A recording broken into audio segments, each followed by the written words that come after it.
Unjuk rasa di depan gedung KPK kembali terjadi terkait dugaan korupsi impor beras yang dinilai merugikan negara miliaran rupiah. Informasinya kami rangkum dalam Kilas Hukum. Unjuk rasa di depan gedung Merah Putih KPK Kuningan, Jakarta Selatan kembali terjadi Kamis siang. Kali ini, unjuk rasa dilakukan oleh massa yang tergabung dalam Studi Demokrasi Rakyat atau SDR.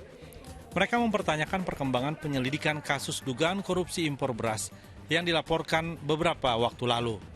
Massa juga menagih janji KPK untuk mentersangkakan Kepala Bappenas Arief Prasetyo Adi yang diduga terlibat dalam kasus ini. SDR menilai terjadi tarik ulur antara KPK dengan Bappenas sehingga penanganan kasus dugaan korupsi impor beras berjalan lambat.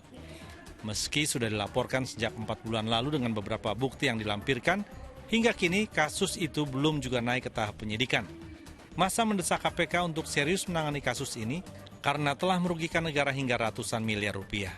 Meminta kejelasan terhadap penyelidikan, apakah sudah sampai sejauh mana penyidikan ini, apakah sudah ada peningkatan dan apakah KPK serius mendalami persoalan ini. Tim psikolog Polda Metro Jaya menyimpulkan tidak ada gangguan secara psikologis terhadap 2 predator seks tersangka dugaan pelecehan seksual terhadap belasan anak di sebuah panti asuhan di Kota Tangerang. Kesimpulan ini diperoleh dari berbagai metode pemeriksaan seperti observasi, wawancara, dan tes tertulis kepada kedua tersangka.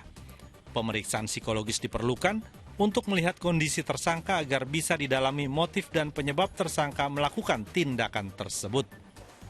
Terhadap 2 tersangka ini tidak ditemukan atau tidak mengindikasikan gejala klinis psikologis.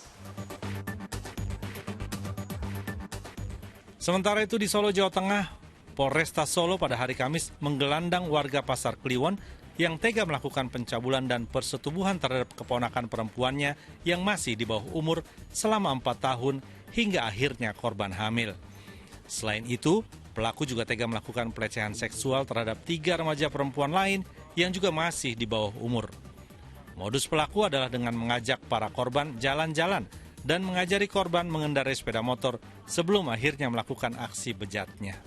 Ada 4 korban, di mana 2 korban